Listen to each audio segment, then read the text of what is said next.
just love the drama. Biggest U-turn since winter fuel allowance. Cut that. Because loose lips sink ships.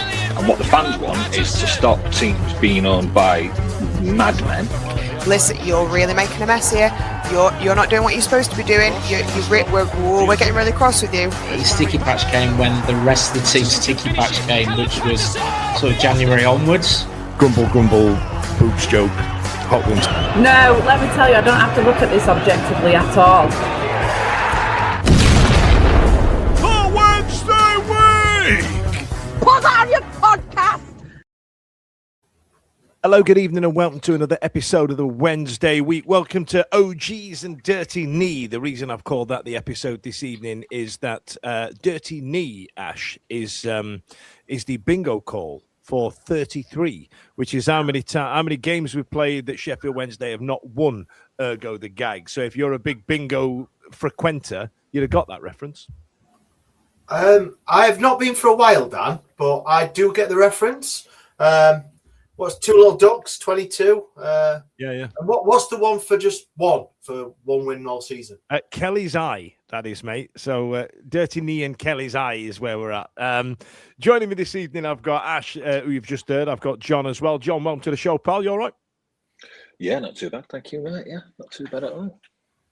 Now, listen, don't forget this weekend, I'm going to get in early, is non-league weekend, and we're off to Stocksbridge Park Steels. Not Ash, though. Ash is on his jollies. Ash is doing a big weekend away with the in-laws. I don't know where I'd rather be, mate. Lord, I mean, yeah, you know, it's a good job they don't watch this show. But yes, I'm off for a week, mate. I'm going to brave a week with the Outlaws up in Northumberland somewhere. So yeah, mate. A whole last week. Yeah, man. That's a long time. Yeah. That's a long time. Things you do for the loved ones, matey. Do you remember? Did you ever used to go on holiday for like 2 weeks when you were a kid? Does that not seem mental nowadays? Yes, because I'm married to a teacher, and the price of fucking holidays in the school holidays, even though my kids are not, well, they are, but then Same here. John, yeah, John, same. So yeah, it's appalling. So. It is. If anybody's seen the meme, Centre Parks do a handy calculator if you don't know when the kids are off school. But let's get into matters at the football. Like I said, Sheffield Wednesday are 33 games without a win. Although the result felt all too familiar against Hull City, were there actually any signs of life? Which is all we've got to cling on to at this juncture in the season. I now know, big shout out to our Rotherham United colleagues who do the New York Talk podcast. I now know how they feel. God bless them. They're not having a great season themselves, are they? They might be going into League Two.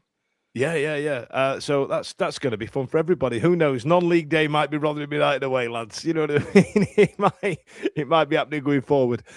So yeah, let's get into the Hull City game. So is the predictions, John? Before we lined up, I went for a hooted by the Owls type of artwork because they like telling us about being mauled by the Tigers. So what we got there, we were feeling quite. I was going to say, Holly was optimistic. She was off her head. And then 2-0, 2-0, 2-1, 3-1. Stevie, once again, has that put him at the top of that's furthered his lead at the top of the table, hasn't it? Is it, bollocks? I'm well ahead, man. Yeah. Oh, yeah. Have you not noticed it doesn't show the table? Is that why? Yeah, you know it. Just like I never mentioned me being third in the world on tipple and top of the TWW league, but I don't like to mention things like that. Well, now Steve's not here, mate. You can get all your jabs in and get all your Palmer slagging off done. Oh no, he has enough of that in the chat. So no. Fair enough. John, going into this one, predicted an inevitable 2-0 loss. You kind of weren't wrong about the result. It's becoming a tough season, and it's becoming hard work, and we're kind of at that point where we're sat there thinking, oh God, is it tough to go? But I saw the fans with their shirts off, and you know what I mean. There's a wonderful sense of gallows humour around this club right now, isn't there? Well, anyone who knows a Wednesday night, will say one thing that we do really well is have a laugh at ourselves, because we've had to, haven't we, over the years? We've become gallows humour, like you said. We are a fan base that doesn't knows that success and failure go hand in hand when it's coming, and more often than not, it's been failure, hasn't it? So, but the fan base is its strength. It's jewel in the crown, if you like.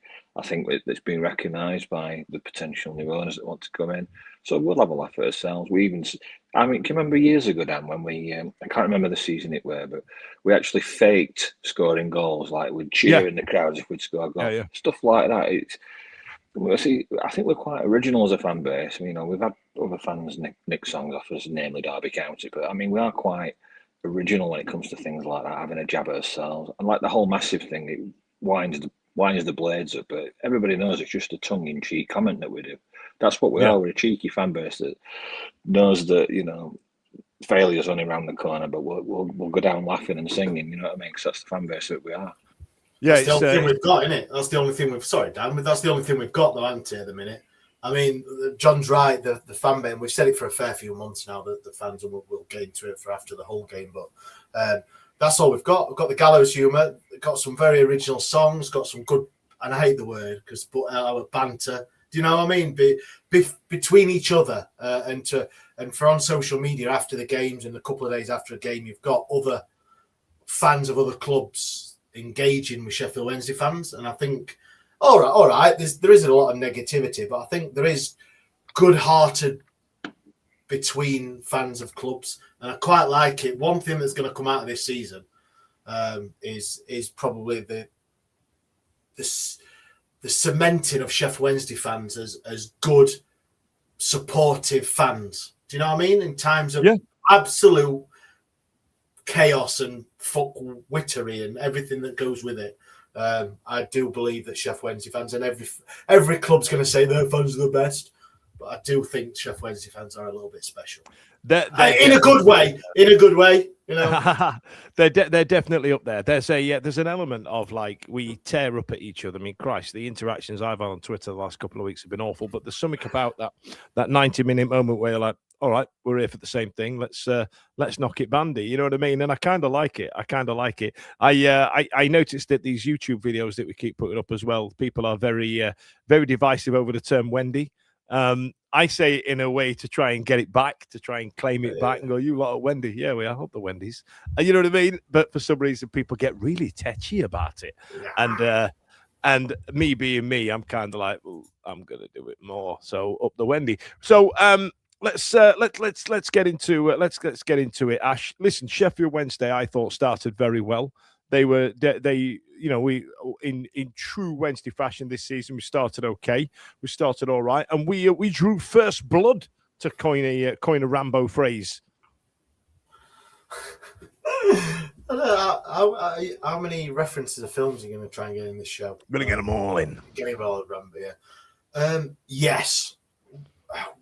What can I say? We've seen it quite a few times this season where we have played pretty well for a team that are in the position we're in.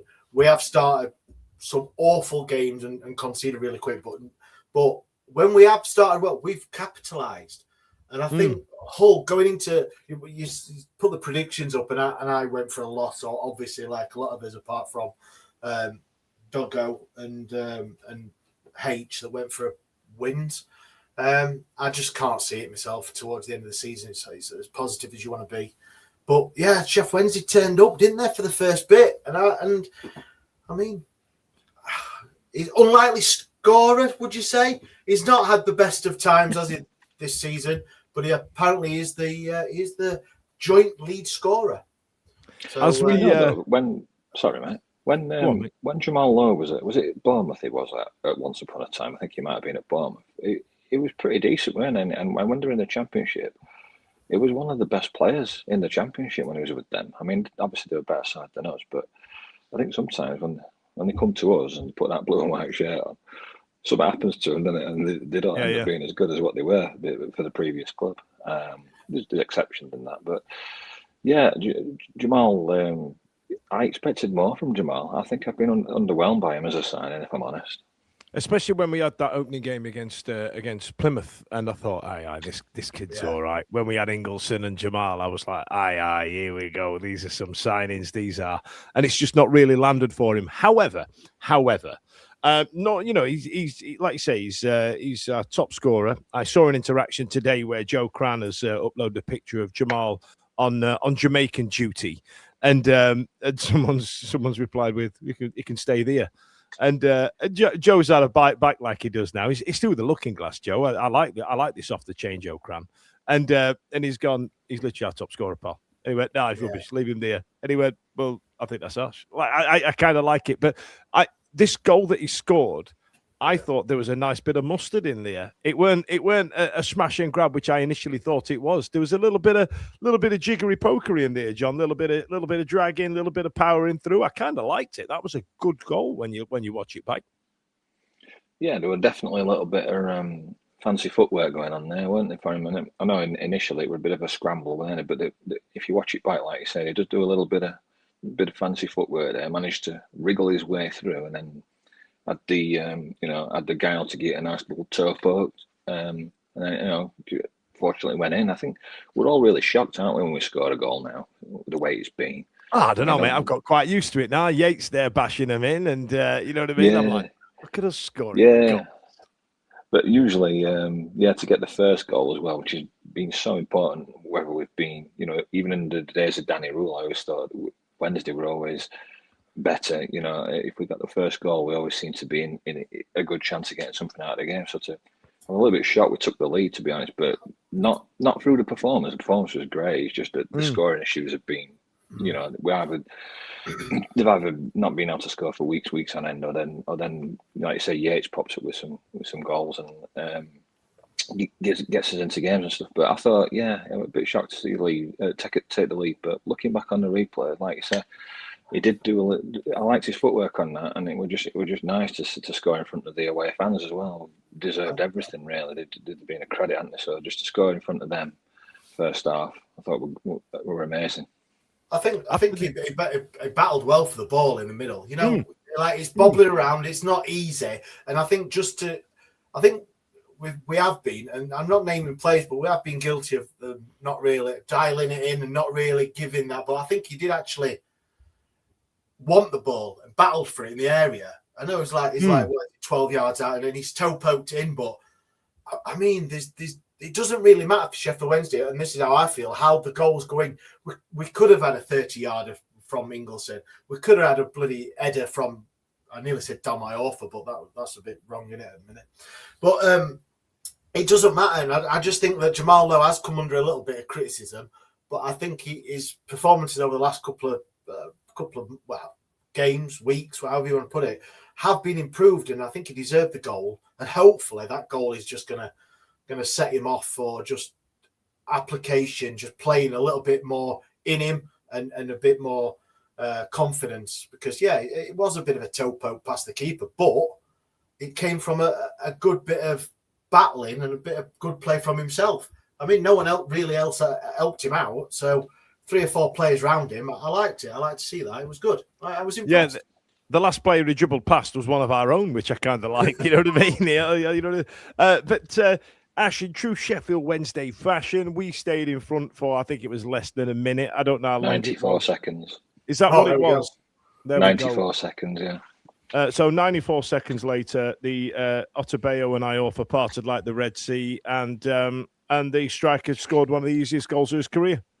Yeah, too easy, weren't it? Absolutely too easy. Ball came out onto our left-hand side, and it was just easy on the floor, like between that danger area, they say, don't they, between the goalkeeper and defenders. But like you said, the defenders were non-existent. I think McBurney, battled in the middle, put it out, and then goalkeeper didn't really have a chance from there. Unfortunate, because like you said, we scored and we gave it away 94 seconds later.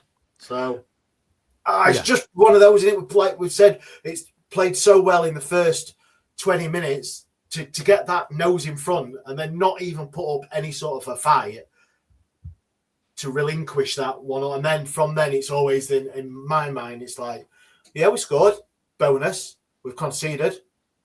It's a given. And then it's like, when's the next coming? Or when's the next coming? And it's just the inevitable. And yeah, the lads didn't really equip themselves. Do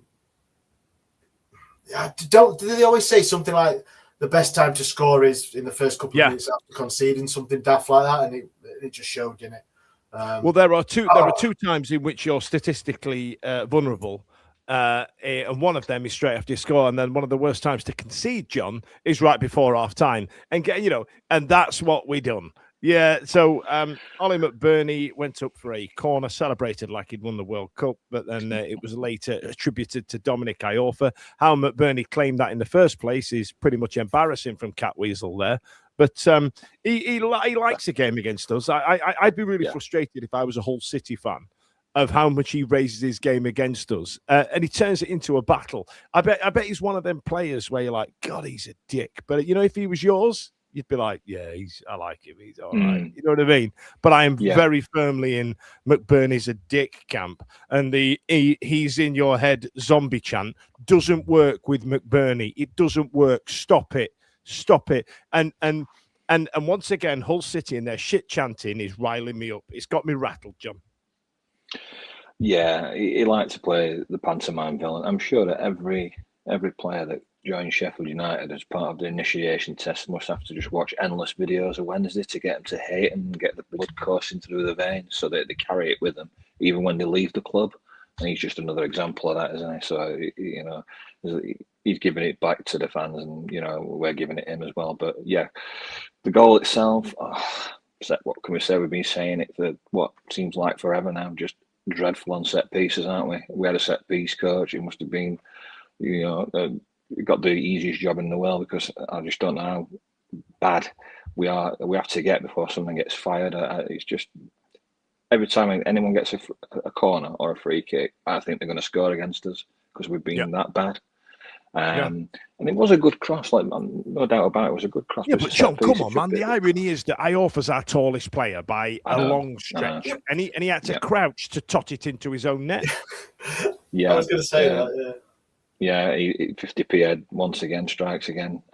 It's into the back of the net, and like you said, right before after. And I think prior to that, we'd had a chance to score at their end as well. Keeper made a bit of a hash of things, and I can't remember which lad it was. It might have been Jaden Heskey. I thought, I'm shouting, shoot, and he's just dilly-dallying on ball, and chance had gone, and I'm like, oh God. He could have been, and probably should have been us that got the goal before half time, but we squandered that opportunity and then get sucker punched with a set piece yet again, and it's like, oh gosh, Pedersen must be fed up at team talk, trying to rally him for second. I'm fed up of his fucking team talks. Is there? Here we go. He's going to say so. Is there any can you justify Dom Iorfa's position? Two players jumped up in front of him, I think, and it just squarely hit him in the face, and 50p head went in. So I know they were quite close, and obviously it's something he's supposed to be able to do every day and twice on Sundays. Did he see it late? Did he just not react, or am I just being positive, Ash? I think blame Dom Iorfa. I don't know who Positive Ash is that you speak of, for one. But the other one is as well. He should have been tighter to McBurney. He should have been up his arse. He should have made it difficult for McBurney to jump. He shouldn't have been in a position for it to go over him and then him bend down. If you imagine how far that is for it to go over McBurney, who's jumped, for Dominic Iorfa to drop himself down 1.5 feet to then tot it in his own net, it was just shit. It was just really shit. But in Pedersen's defence, there's nothing he can do about that, right? And he has been hamstrung by the players that he's got to choose from. But I feel that every single time that Dominic Iorfa makes a mistake, Holly's the first one to point it out, and she's gone with Iorfa is our most consistent player, which. Yes, but not in the way that phrase is normally used. And then Sheffield Wednesday had a couple of attacks, John. You're right. There was one where we had a long range, pulled a decent save out the keeper. We had one where Svante Ingelsson pulled it back. It was absolute beauty bit of football as well. It was nice to see. I feel like on another day in another season we'd have performed better. But then again, if my auntie had wheels, she'd be a bike. You know what I mean? Or she had balls, should be your uncle. Yeah. If she had bristles, she'd be a broom. I don't know. I'm bored of this line of banter. Turns out I'm shit at it. And then just on the hour mark, there's already been 3 goals scored by this point, which is new for us. And on the hour mark, Kyle Joseph finished it into 3-1. Ash, it was kind of an inevitability around it, and then the game just petered out, didn't it? Yeah, I mean, we come on here every Monday night, live at 8. Everyone knows this, and we have had a tough old season, and we try and talk about football, and we try and analyse the game in only we can, and we talk about how shit players are, and we try to make it. It's not excuses, but we're trying to. We know what season it's been. We know the players are going through the ringer a bit, but it is deja vu into every time. Shit our numbers, mate. I'm trying to get likes and subscribes and all the rest of it. It was rubbish. Yeah, because nothing. Wednesday fans and other fans love nothing more than listening to us 3/4 moan about the football and how shit we are and how crap defending we are, and we've scored. Hey, woohoo, yay! It's just soul destroying, isn't it, Dan? And to see that peter out after the last 25-30 minutes after they scored the third, it is, isn't it? We just want something, and we've said it. There's only one positive of this whole season, and it ain't on the pitch; it's off the pitch. Yeah. And we keep saying it. And honestly, this might shock a lot. I'm bored of watching us. Oh God. Yeah. Do you know what I mean? And this is not. I know everyone watching, listening, and apologies, I really do, because we're here to enlighten and we're to make stuff and cheer you up and make you smile on a Tuesday morning after the weekend's thing. But yeah, this positive Ash has left the building, Daniel. And He's for back, all, kids. Yeah, you see. It's like the whole the whole season's like the longest, to coin a video game phrase, it's like the longest rage quit ever, isn't it? You just like, you're done, you're getting tonked 5-0 on FIFA, it's not even 60th minute, and you just see that little message pop up, the opponent has left the match, because you've been hammered and you're not in the game. The whole season is just like one long rage quit. You've got no hope of coming back. You still paid your season ticket money. You still want to believe that you can go to games, home or away, and something good happen, but that it's done. I mean, but even though we're relegated, I'm getting what Ash is saying there, because even though we're relegated, that's not the biggest issue. The biggest issue is just a lifeless club, isn't it? At the moment, it's just going to games and just going through the motions and really just going for a piss up and a sing song in the stands, isn't it? Because what else can you do? Yeah. Exactly that. I tell you what, let's get some adverts out of the way, and then we'll close out the whole City game. The Wednesday week, we'll be back soon. Oh yeah. Absolute favourite advert break, that one. I absolutely love that one. All right then. So as it stood, Sheffield Wednesday were 3-1 losers against playoff chasing Hull City as it goes. They're having an absolute barnstorming season, and I want to say fair play to them, but they've bought Ollie McBurney and they do terrible chants. So all right, bully for you lads, whatever. We did get a couple of fun comments that I saved till the end there. We had Jay Blog say, Wendy is one of the most misogynistic insults other fans say that I genuinely like. I love it. I don't know why. I find it quite fun. And then John's getting headwear feedback saying, why has he got that hat on? Has his missus got the sun lamp on? Trying to get... I hope you've got some sun cream on there. UV lights flying around. But there was one here from Wickham on here that said, just one more game, I'm due a win. And that's what we keep telling ourselves, don't we? Going, we can't lose every game. But I can't remember the last time we won at Hillsborough. Like it's been, is it a year next month? Is that when it is? I think it is, isn't it? No, it's over a year. We didn't win in 25, did we?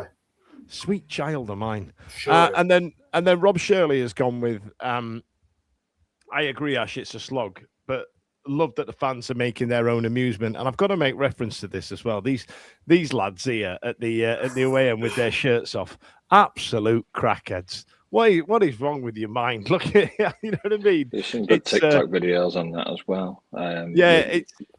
It's March. Yeah. First bit of sun. First day of spring. Lads have got the tops off in a covered stadium in Derby in the Midlands. So Good Lord. do any of you two think we'll get out of minus points before the end of the season? No, No, I don't. I don't About think we you, will. Ash? No, I don't either. I don't think we will. Yeah, I like that. Just put that picture back up, Dan. I was just going to make a comment on that. I love the geezer walking out of block 15 with "represent" on back of his hoodie. I like that. He's done well there. You got all the geezers swinging the shirts, and yeah. I mean, there's so much to say about the fans, and yeah, I could personally go on for a podcast in that, because yeah, it's been very much. When we come to the end of the season, we do probably won't actually do an award show or something or thing. I think it may just be clips of the fans, and that's about it. Particularly the away fans, Ash, as well. It's like, I think they're almost transcending fandom into the ultras, like you see with some of these big European clubs, and they have the ultras who just sing and dance and bounce no matter what's going on. And that's kind of what we're doing, isn't it? Away from home, we are just absolutely not giving two monkeys about the situation and just going out there, supporting the team, out chanting the home fans for 90 minutes as well, not just like in sporadically, constantly doing it. Getting Alex Miller saying his best away support he'd ever seen at Derby. And he's not being biased, because he's not a Wednesday fan. He just writes for us because it's his job. He's not a Wednesday fan. He's a Bradford City fan. And then we had some comments about the whole game as well. Another journalist has said unbelievable support by Wednesday, considering everything that they're going through at the moment. It's just... There's also been a couple of posts from Hull City fans saying fair play to the Wednesday fans, which you don't normally get. All right, his own fans have jumped on him by saying that, and rightly so, but I appreciate the gesture. You know what I mean? But yes, Mulled by the Tigers can get in the bin. Okay, so let's move on here, because they've got some nitty and or gritty to get involved in here. So there has been an article back on Friday by Dale Johnson, who's also put a half-hour episode of Selling Sheffield Wednesday onto the BBC website, and he was speaking to James Silverwood from the trust in there as well. And there's a lot of potential pitfalls in terms of the takeover. So my apologies now. It's going to be some more takeover chat. I feel that this needs some kind of theme tune, Ash. I'm going to have to get one ready, Anna. We'll get one. It's been a while since we've had a new one. So the article is about the financial collapse and the ownership uncertainty around Sheffield Wednesday. There was obviously an outpouring of abuse from Sheffield Wednesday fans towards the EFL, who don't seem to want the club's interests at heart. So let me paraphrase this. I think we spoke briefly about last week, didn't we, Ash? That the ex-chairman is due 25 pence in every pound, and if we don't pay that, then we get a 15-point deduction. Is that correct? Yes. That's correct. Right. So that's the nuts and bolts of it. Yes.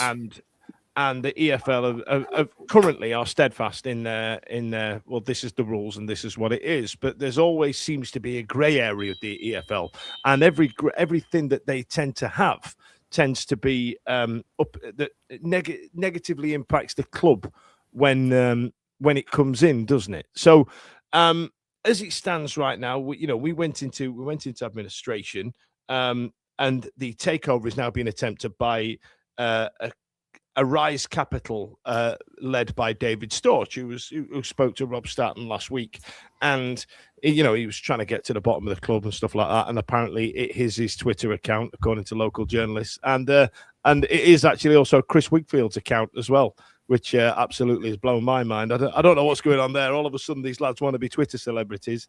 Stay away, lads. It's a shithole. Get out of there. You don't want it. You don't want it. But the Storch bid doesn't meet the 25 pence in a pound threshold. So I guess the question I'm asking, to give after that brief synopsis, is why? You know what I mean? And are you concerned about it?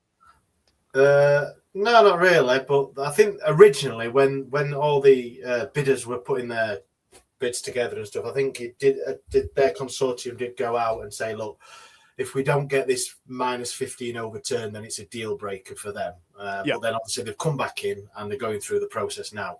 The trust did, I think it was somebody at the trust or the trust themselves, did a bit of works with the small print of the EFL rules and regs. And apparently this 15 points is discretionary.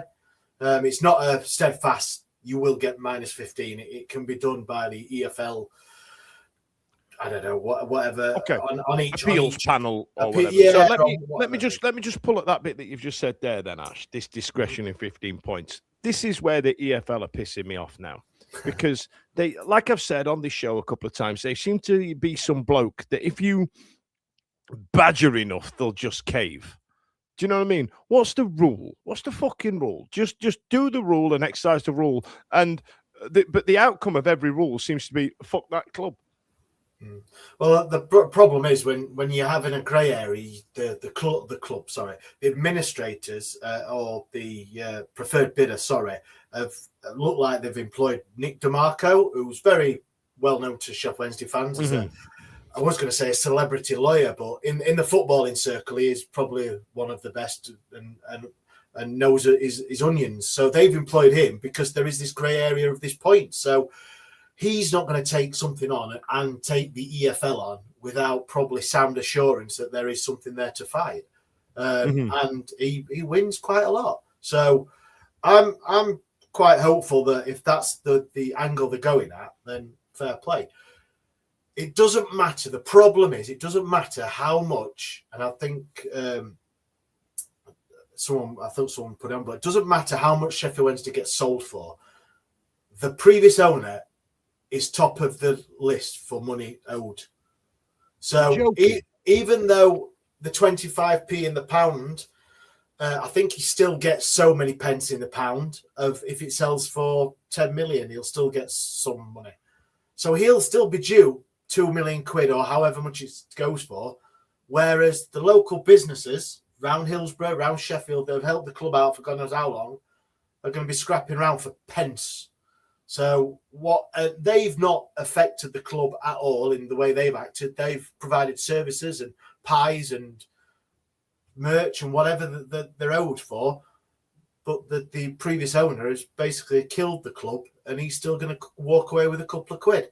Now, EFL, and I understand why fans are going at the EFL and all that. I do, because the rules and regs. But the problem is the rules and regs are there, and everyone knows them. You go into the season, you know them. It's just shit when it affects your club or any other club because of mismanagement of an owner and affects thousands of people, not just hundreds, thousands. And he still can walk away with money. Yeah. And that's the bit that I think pees a lot of people off. Yeah. Well, it's like, I was just going to go through a couple of comments there, John. So obviously everybody's quite enraged about this, and rightly so, because I feel like the outcome of the rules, and you're right, Ash, everybody knows the rules prior, but the outcome of this is always seems to be shafting the club going forward. But let me just play devil's advocate a little, John. If we've been guilty of fiduciary misgivings and all and like we have, we've already had our kicking. That's why we played in League One the last time. But we have directly affected other teams as well. So let's say you're a supporter of another team in the club, another team in the league, and our financial mismanagement has affected them. Hull City, for example, who seem to be doing all right, have still not been paid for Tattoo Neck. You know what I mean? Who did his little dance? Yeah. Who? For Maywo. No, for Maywo went the other way. He was like the sweetener, wasn't he? He went from us to them. Who did we buy? Andre Pulp Fiction dance. Can't remember his bloody name. Name's gone. But there's a Malik Wilkes. Malik Wilkes, that's him. So we didn't pay him for Malik Wilkes, so that contributed to a little bit of their financial misgivings and stuff like that. So does there need to be a bit of punishment for the club? Because I'm playing devil's advocate because obviously I'm fucking furious about it. Don't get me wrong, but let's say if I was a Middlesbrough fan and Gibson loves stitching us up, and if someone's not done it fair, he'll be the first to say something about it. But should new ownership coming in eradicate all of those perceived, and I know this is a ridiculous thing to say, perceived positives that we were getting from running our club into the floor? Does that make sense? Yeah, absolutely. I think there's got to be, there will be some punishment. And other clubs, we also, there's 72 clubs that all signed up to the regulations or stroke guidelines, whatever you may want to call them. So we can't make a special case out of Sheffield Wednesday as much as, the punishment that we've had already is being severe, and the punishment that they're looking at further instilling on us is also very, very severe. It's like you've got two hands tied behind your back with what's proposed. So it's no wonder they want Nick DeMarco on the case to challenge the guidelines. So I do feel that I don't like saying it because it's my club, but I do feel that there will be punishment because of the clubs of kick-off and etc. But it's the double whammy, isn't it? It's the points deduction, the cap on spending, the transfer ban. I mean, it's belt and braces, and you can't do anything about that if a club's condemned, isn't it? Really, before even ball's being kicked. And that's it. We've already lost all of our players, right? Twice. Yeah. We've lost all of our best players twice. The salary cap is absolutely crippling us. We've had to ask for special dispensation, and we've had 8 people playing goal this year. You know what I mean? How much more do we need to go through? And these are all just normal outcomes of being in administration, but because we perceive it as negative on the whole, we haven't. We've like in our heads as fans, we've served our punishment. Now, why all of a sudden are we getting another 15? You bell. You know what I mean? Yeah. It don't work. Let me, Ash, before you finish that thought, let me just go through a couple of comments here. So for example, Rob Shirley said the money that the Stoach Group has offered is a lot more realistic valuation of the club of what the board group offered, which is correct, right? And then Paul, the astronomy owl, has gone with the problem is we're not worth 20p and 25p in the pound currently, which is, correct, as it were. Holly said, what gripes me is the EFL say Chansiri is the worst owner. What he's done means he can't own a club for 3 years, but also we will fight you to the death to get your money back, Mr. Chansiri. Love you. You know what I mean? They were like, are you all right? We'll get all your money back. Fuck you. You've been a naughty boy, but we'll get your money back, pal. We'll sort you out. We'll get some change. And then Craig Hayward said, do a private settlement, and if he drops his claim, win-win. Yeah. I don't know if that's the case. I don't know if we can do that. Can we circumvent the rules and we go round? So hang on then, John. What stops us? Let's say you're David Storch now, right? And you turn up at Chansiri's house. He don't own the club yet. He don't own the club anymore. You turn up at Chansiri's house in a brown envelope for £2.5 million and go, here you are. You can't do it that way because that's illegal. But you can do it. Well, Chansiri he still holds the keys to our future in a way, because he could write off the debt like Mel Morris did at Derby, and then that gets rid of the minus 15 points next season, because he's the main creditor, as we were speaking about earlier. Therefore, if he says, you know what, sod it, I want rid of you as much as you wanted rid of me, I'll wipe off the debt, see you, have a nice day. The 15 points is gone. It's that simple. But you can't buy him off, so to speak, because that's preferential treatment over one creditor over another, and it'd fall foul of like some legal aspect.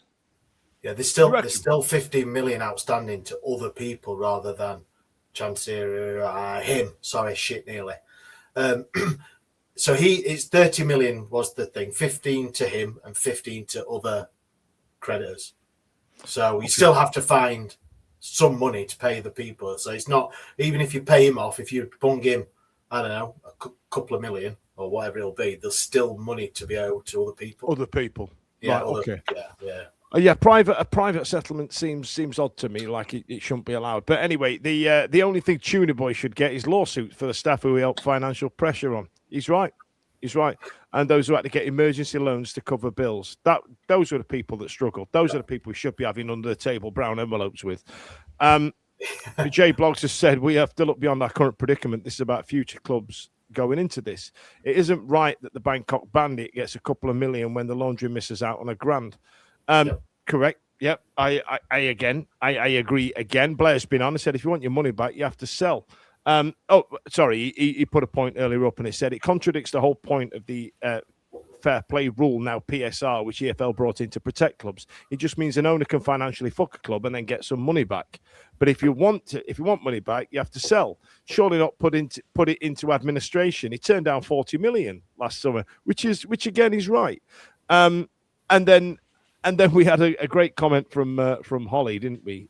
Saying it was enough of a punishment that we ended up with Malik Wilkes, which is also correct. So I'm going to go into the hot topic after this advert break. Hold tight, kids, it's advert time. Hold tight, kids, it's advert time. Cover your ears, boys and girls. Hot topic. So obviously, after all that we've just discussed, there's a lot that Sheffield Wednesday fans are rightfully angry about, and I think I'm more angry. I've just been reminded of all those people that had to take out loans and had to take out private loans in order to keep themselves afloat because of the misgivings that Chancery did. That is extremely poor. But the hot topic tonight is, and it goes on the back of something that Holly said earlier. She said, sod it, let's go minus 15, let's do it. Do we just draw a line under this and go, fuck it, we're a league lower, and if it gets rid of the wage cap, and if it gets rid of the transfer misgivings, do we just take the minus 15? We went on a 23-game unbeaten streak in League One. Fuck it, let's finish mid-table League One next season. I guess so. That's what I want to know from you lot. Do we just finally wash our hands of it and just take the minus 15? We'll be a league lower. I don't think Sheffield Wednesday would get relegated. However, what do you reckon, Ash? Yes. So my understanding, and I'm not a clever bloke, Dan, at all, but my understanding is that there'd still be a wage cap in League One next season. But it's $7,000 in League One, then. So $7,000 in League. That's not bad, right? That's not bad. Mate, competitive. It's not too shabby, that is it? I mean, I'd work 1 day a week for that, Yeah, so that's my understanding, and I think the transfer ban would still be in effect till June 27, was it? So I think January 27. January 27, apologies. So it's still not ideal. It's still hamstringing us, even with the taking the minus 15. But I'm sure that Sheffield Wednesday fans would take that very attitude of, fuck it, Bromley away, sold out, bosh, on the beers. Yeah. 900 in that away end or whatever it'll be, 1,100, and just absolutely love the shit out of next season. Minus 15, starting on minus 15 or starting on 0. I think the League One tour of Sheffield Wednesday fans will be up at a level from the other year that we went. One, we went on Forest Green, so I can sleep sound at night. You'll be all right. But I think that attitude, I know the players and the club can't really take that attitude, but I would hopefully secretly they would take that attitude of, yes, minus 15, fuck it. We've got a new owner. He's doing his best with the club at the minute. He's got a plan. He's going to put a little bit of money, whatever he can, behind. We're going to keep the players that we deserve to keep, because there's a lot that need to be moved on and a lot that will want to move on. But yeah, I think I'm with Holly. 15 points, fireballs, tequila rosé, hangovers on a Sunday, bosh. Who are you and what you've done with Ash? Ash has been more upbeat on this show than what we ever had in the Championship. I think deep down you absolutely love League One there, Josh. Yes, Crew away, where we pitch invasion after scoring at Crew away. Yeah, loved it. Yeah, some great times, but that's what it is, isn't it? Don't matter what the ground is, what league you're in. Going away with your mates and watching your shit show of a football team is mint.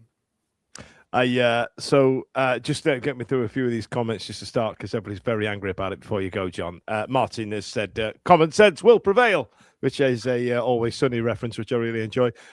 Craig A would have said, I take -15 as long as it 100% does not come with any further restrictions. Jay Blogs has told us the math. He said we need 61 points to stay up. He's also said we would have to build a side from scratch with the Caps and Svanti and Ugbo. We can only get around 13, 14 players on 7K. Correct. But then we're thinking about players like Brown and Weaver as well. And I think McGee would do better in League One, and Thornton in the middle of the park as well. And then we've got Shipston and Sakira as well, all in the wings. I feel like that there's a team there that could be competitive, as long as it doesn't involve Sean Fuseri. And then Matt Talbot says they're punishing new owners. Trouble you've got is attracting players to join a club that's already fighting relegation before the season starts. I think that could be an issue for some players, but I think a lot would still join a club like Sheffield Wednesday without being too arrogant about it. Neon Brown said it all depends on whether EFL can be persuaded to lift the transfer ban. That was a sanction against Derek Chancellor, and he's long gone now. Holly's been on again, Ash, and said, don't tell Ash, but if we do drop into League Two, Forest Green are in the National League playoffs. So brace yourself, kids. Hold on to your hats, boys.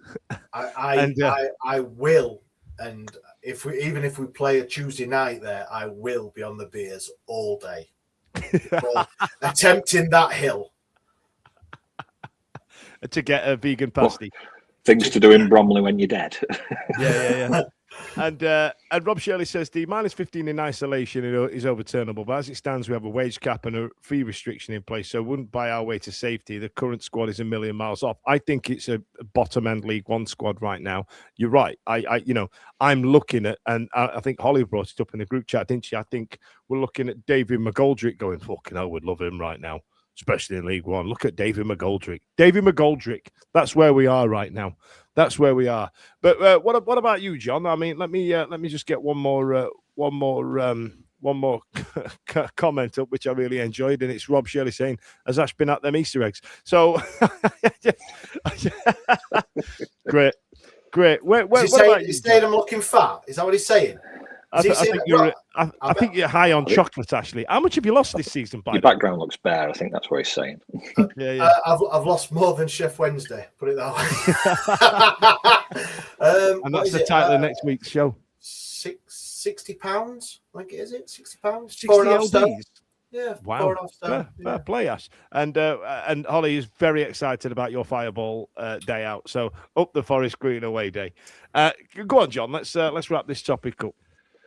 Well, it's an interesting one, Dan, because it's like the EFL as we know it will be no more come May 1. It's going to be replaced by the independent football regulator. So in many ways, we are a test case now, aren't we? Because we'll probably be the last club that is going to be dealing with any kind of sanctions, challenging, grievances, whatever you want to call it, with the EFL. So how does it go out? How does it play out? You can say, yeah, let's just say, yeah, well, whatever. We're Sheffield Wednesday. We'll do what we want. Give us the -15. We'll crack on, whatever.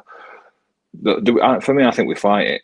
Let's set a precedent let's fight it. So we've got Nick DeMarco on board. He'll probably win us more points than Pedersen. I think that's fair to say. So we'll get DeMarco on board. We'll challenge the EFL, and we'll fight to the end, just as we've been doing in the standards, cheering them on. Let's get the points halved. Let's get the transfer with embargoes either lifted or reduced or whatever. Because what have they got to lose? It's not like they've got another club who's going to come at them after May, is it? They won't exist anymore. So we could all go out, give each other a nice little handshake, move along, and let's crack on in League One. Yeah, I think you're right, and a lot of people kind of echoed the same thing. So, for example, Paul the Astronomy Owl as Paul the Astronomy Owl. I've been pronouncing it as Paul as the Astronomy Owl. It's like when you see what is it? What's the one? Susan Boyle album party. Yeah, Susan Boyle's album party, and for some reason there's a hashtag floats around Twitter called Who Remembers, and I always read it as Whore Members, and I don't know why. Put capitals in your hashtags, kids. Sorry, Paul the Astronomy Owl said if we get other restrictions on new signings but not on current players, I'd take the -15. And a lot of this player's name comes up a lot, and it's Ike Ugbo saying that Ike Ugbo's wages will take up a lot of it, a lot of the excuse me, bit of windy pops. Does a lot of the issues. Go on, mate. Is it? Forgive me. Do you have like, just say your wage budget is £1 million a season, and you apportion that, or is the wage cap per player? So you can only offer £7,000. I think you can have 100 players at £7,000. I think it's per player, but because we've got Ike Ugbo and the money we paid for him, that's going to be a big chunk. But I would sit here quite confidently now if we'd have had a normal person in charge and go, I bet that there is some rock solid relegation clause in Ike Ugbo's contract, and us as a normal club would have written that in there, and it'll drop him down to $5,000 a week. But yeah, I think Storchy will get him up hills. Have a round of golf, pay him off, and be on your way, lad. Yeah, see you later. I don't think he'll be playing for us after this season. So Matt Talbot says -15. Would people really want to sign for a club that's already fit? I think I've done that one, haven't I? My apologies. We've got Jay Blog saying there's no fee restriction really limits the pool of players we've seen this season to just not out there. Daza says the worry is this squad won't get us mid-table at best. Even with -15 and a transfer ban, we'd struggle to stay up. And I think that's what sticks in people's heads is the current state of the squad. I think that's where we are. And then Gary Fox says $7,000 a week is lower mid-table. 7 million overall had got to include Ugbo on 20 grand a week, £1.2 million a year. So it's tough trying to make 15 points up. It really is. Ike Ugbo is literally crippling. Ike fucking Ugbo is crippling our wage budget. You can't blame him though, can you? You can't. It's not his fault that they bought him. I don't blame him for the contract. I blame him for being, and I hope I get the wording right, fucking terrible. I blame him for that. I blame him for fucking phoning it in for over a year. That can get in the bin. And then John's defo being on the whiskey tonight, and then Wickerman says, imagine Ash jumping into a pool of Easter eggs like Scrooge McDuck. He does that every year, every about March, April time. Does it every year? Just sits in his garage, and now he's got the puppy now at the house, and he just rolls eggs all over him. Him and the puppy just lay on the floor. I'm describing your best night out there, aren't I? You are, mate. Yeah. I feel sorry for all them eggs that I've got to distribute now. I'm sure that some wage cap thousands of pieces. I'm sure that wage cap, though, if you've got, it only applies to players you bring in once the cap's in force. So, like, existing players can stay on whatever wage they're on. I mean, because that's their contract. They're already on it, and that's why Ugbo won't leave, because he don't want to let that money go, even though he might not be playing football. Lee Wild Goose says it's 7K to play a week, an overall year of spend of 7 million. I don't know if you can save. I think the cap is 7K per player, but you can't spend 7 mil all year. And Ike Ugbo is 1.2. 1.2 of 7 million. Oh my god, I dislike him even more. I feel like he's a modern day Gilles the Builder in some of the fans' eyes, which is absolutely terrible. All right, let's put a pin in that. That was tonight. Hot topic. Okay, so as we get towards the end on this, there's just a few things I wanted to tell you. Kieran Maguire's been on. He said he's noticed that SWFC Sports Holdings 2026 Limited has been set up on Companies House. I don't know what that really means. I think he's paid £100 to register his company. Ash, I mean, you own your own business. That's pretty much it, isn't it? Yes, mate. That was done, I think it was last week, or it was noticed last week, but I think it's today that he's changed the accounting period to the end of June or the beginning of June, which is by EFL regulations. So it is all pointing to shit's moving. I think it is. I think that there is a positivity around this bid, and I feel like, look at for example Chris Wigfield joining Twitter, for example, right, or having an account to go forward. Would you stick your head up above the parapet? He didn't do it with James Board, did he? You know what I mean? What is he doing? I don't know. He's a fucking psychopath. he must be. He must enjoy it, because I think obviously you made the point of Storchy Owl, or however you pronounce it, joining Twitter, and you rightly questioned that, but obviously being put in your box because it's true. And I'm leaving it up. I'll take the L. I'm leaving it up. No, you're a man. You take your losses. I like that. People have got receipts, no doubt. But he's joined Twitter. Both of them. Here we are. Let's cover it in both. One, you're looking to own a football club. You're on Twitter. You are a sadist and all that, because on a 3-point today, you are going to be high as a kite. You're going to scroll on going, I am the fucking bomb. Lose 1-0 away to Forest Green. You are the worst thing since Dave Fonchan's era. Do you know what I mean? So you're putting yourself in the hand of your, I'm sure it's an iPhone 18 Plus he's got. He's minted, isn't he? Gold. Yeah, gold plated, yeah, of course, with a little owl on the back saying @Storchy Owl. Storchy Owl. Yeah. I still wouldn't believe in Storchy Owl until Gareth Bale said it, and I went, yeah.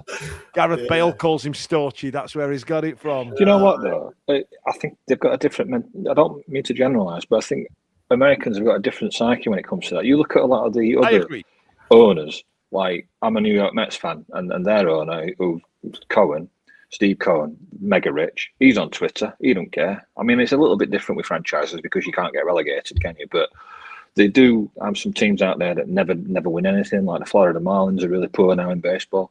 They have owners, and a lot of owners in America will be on Twitter. They just don't have the same worries or fears about open interaction with fans like some of us would. Wait till we get a load of Mark the Pittsmore Owl. Like Kevin Nagel, Huddersfield. Last couple of years, he's had some interaction. Well, can you remember him at Villa, that Dr. Tony, whatever they call him? He was doing all like weird quotes and that, weren't he? And like equations and stuff. And some of them, I think some of them like it. I think some of them like the attention. Peterborough, is it Darren McAntony? He loves it. He loves a good public appearance and a back and forth, doesn't he? He goes, imagine that he went on their Peterborough podcast as well. Imagine us getting Storchy Owl on here. In fact, Chris, I know you're watching. Chris, can you mention to Storchy to get him on? We'll make it about Welsh football as well. We'll put a bit of Gareth Bale in there as well. Let's get him on. Fuck it. Let's do it. Why not? Yeah. We could redo my Wednesday and then like brackets nearly. And what did I say? What did I say on my tweet? I said, "Can you hold up a spoon or hold up a sign saying Dan Fudge is a bell end?" We'll get him a little sign made that'd break the internet for me on my own. Just a little sign that just pops up in the bottom there, and I'll be like, "Yes, yep, Yeah, serving me my ass." He wants to his chat with Rob about fan engagement and all that. I'm massive on fan engagement. I'm quite looking forward to talking to the guy about it and everything. But what better way to engage than actually piss off Dan Fudge and make literally hundreds of people happy for mugging him off? Oh God! Big sign. Dan Fudge sits down to pee. Yeah. There'll be stickers. What's the wanking off dog one? You know what I mean? There'll be stickers with my head on, dog wanking stickers. That's what's going to happen now. Ben would have a field day. Of course Ben would love it. Of course he would. Yeah, it's Back to the point about X.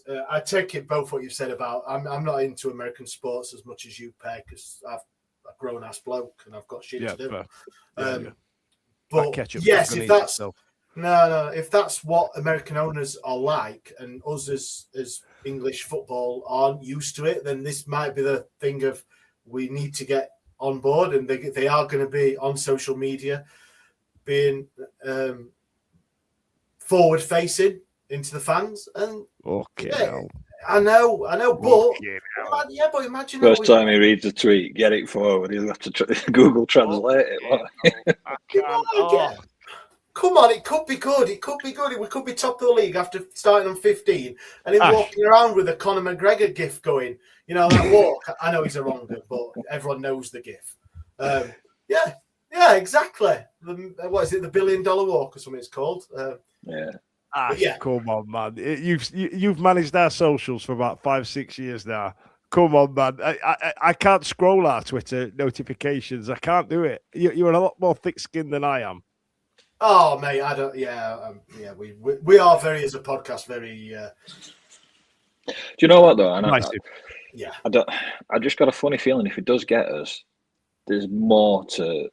I think he's got some more silent partners in the background. I don't know who they are. Yeah. I wouldn't like to speculate because it'd be It's wrong. always referred to as a consortium, isn't it? Because his personal wealth is obviously brought into the spotlight, but it is a consortium. So I'm not particularly worried about the funding because, like I say, it should be mutually beneficial for the club to succeed, as does his bank balance. You know what I mean?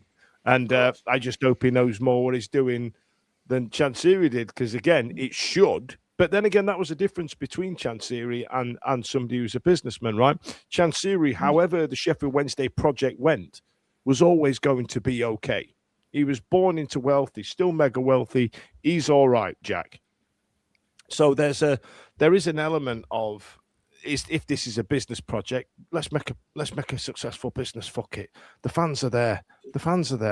Let's look at, look at Mark the Pittsmore Owls as tweets over the last couple of weeks to all the rich people with the capital letter words in it. Everybody, the fans are there. It's a viable business. But again, I agree with Matt Talbot. Sorry, mate. I'm just saying that you mentioned earlier about Dale Johnson and the BBC iPlayer thing about selling Sheffield Wednesday that's up there now. Very good, by the way, if anyone's not seeing it. But it was saying, this is the era of American ownership. They're dipping their toe now, aren't they, in the Premier League market because there's money to be made, and they're not afraid to take on a project. We've obviously well documented what's going on at Wrexham. We've got Birmingham. We've got big ambitions. So things like that. The court notice of that, and I think Storch has got a vision that if he gets us where he wants to be, obviously. Let's not call him Storchy. I can't get on board with calling him Storchy. Oh, Storchy. Are you all right, Bear? I'm having a lovely time, innit? I can't do it. We've got Snoop Dogg at Swansea. We've got JJ Watt at Burnley. What is happening? Michael B. Jordan at Bournemouth. Oh God, of course, yeah. Bloody Apollo Creed's kid. Yeah, we're not even a project though, are we? We're that Homes Under the Hammer where even Dion Dublin won't walk through the door. That's what we are. We're not even a project. We are like absolute car crash. This is an old farmhouse in Gloucester, and it'll cost you $200,000, and it only basically Whitby Abbey, aren't we? Really? Yeah, it's absolutely buggered. It's Grand designs, isn't it? It's not finished. I'm 20 million in the hole. Yeah. Always fun. Yeah, as long as not a lot of fans, but fans get on board that understand it. For him, he will probably grow to love the club or love the area. But first thing, it's a business. He's a successful guy in whatever he's turned his hand to. He's buying Sheffield Wednesday because he feels there is money to be made, and he's getting it a good price. Yes, we are probably worth more when we're a bit more on the up, of course. We know the history, we know everything about it and the potential of Sheffield Wednesday.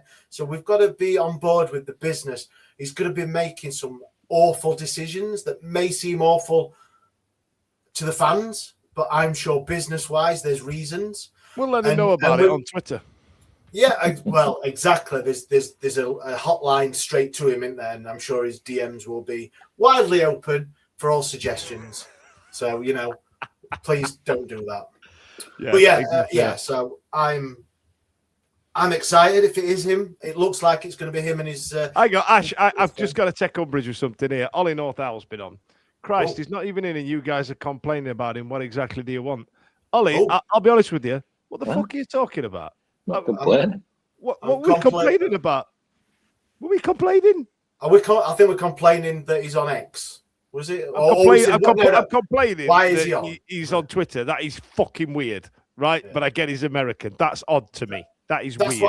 That's why I was coming to, because obviously John put a good point, because obviously he's more on there, and there's a lot of American owners of other sports that are on there. Fine, I find it weird, but both of you put across arguments for being on social media. So there, I don't know. What do you mean? Were we complaining? I didn't think we were. We do complain more concerned about his welfare than anything. More concerned about Mark the Pittsmore Owl working out where he lives, and then him having to pair up with a fucking pie on back around you, boom.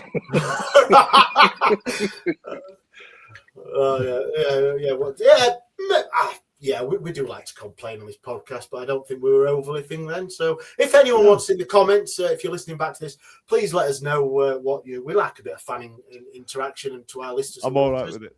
With it. Let's get into any other business anyway. So let's get into the end of this. Let's hang on, what's that say there? You've got one of them faces, Fudge. Brilliant. I'm going. Thanks.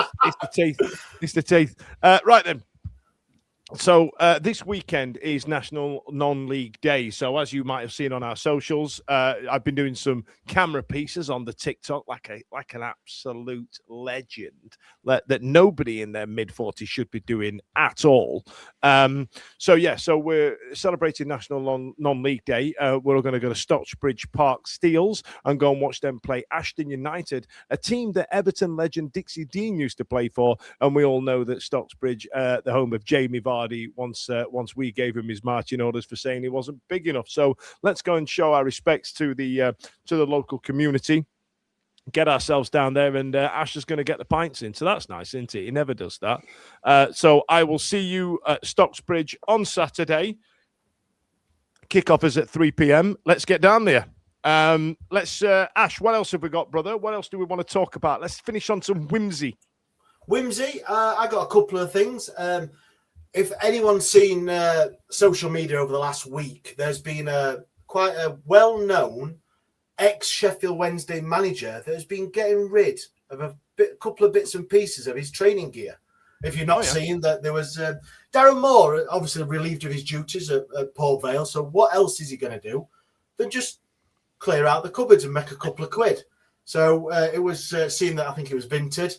So I come home this evening, and guess what my lad's got? He's only got himself Darren Moore's Port Vale training top. I mean, why would you not? I mean, has he bought the lot? He bought that. He bought shorts, and he bought a shirt, a t-shirt.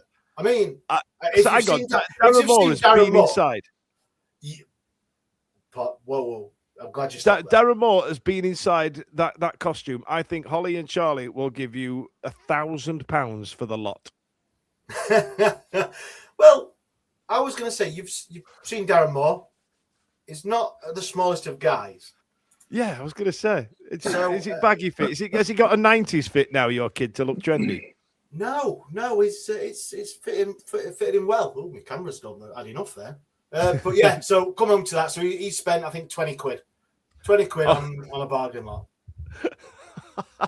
What a finish. All right, don't forget, I will see you this weekend up in Stocksbridge. It's been an absolute pleasure. Thanks a lot to John. Thanks a lot to Ash for joining us this evening. Thanks a lot to you guys that donated Easter eggs. Ash is going to be Easter Santa this week by taking them off. And I brace yourself, because this is the highlight of my year when we do the Easter egg drop, is Ash always gets a photo when he drops off the Easter eggs, and he hates doing it, and he looks awkward as shit.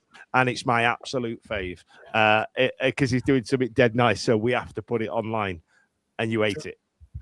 I do. Just on that, Dan, I will. Yes, I have counted up and everything, and I've been in touch with the charities. So yeah, this week I will be the Easter Bunny. So we've got quite a few Easter eggs to deliver to PACT, Sheffield Children's Hospital, and Sheffield Community Programme. So I would like to say thank you very much from all of us at the Wednesday Week for every donation. I'm sorry, I've got to make an apology. I was supposed to get my shit together and do the draw for the prizes today, but I've had a shite weekend of work and other stuff, so I do apologise. So maybe next week, these guys, because I'm not here, so these guys may do it next week. So apologies to all them that are waiting to win £50 voucher at the shop. No one is. £20 voucher for Mr. Meadows, yeah, or Kieran's little LED light. So, which, if you've seen Twitter today, he's done a Wednesday Week logo one, which is absolute mint. Yeah, let's get it. All right, listen, thanks a lot, guys. See you later. Every week, live from 8 p.m. It's the Wednesday Week. Bringing you football analysis. But he said, we'll win the league next season. bringing you modern references. I did a little 1920s fist pump there. Not done that in a while. If we could do just a 1-to-1, not me because it'd last 7 days apparently, like Craig David. I should not have said that. I should not have said that. This shows like you're mental. No, I'm not. Clip that. Bringing you terrible impressions. Wibble, wobble, wobbly, wobbly, wibble, wobble, Cyber Jordan. When, hey, you gotta play a 4-4-2. She. I don't know where these jokes are coming from. Available on all social medias. Obviously, this goes out on YouTube and as well as all the other social media out there, podcasts, etc. The award-winning Wednesday week. Join us. Put on your podcast!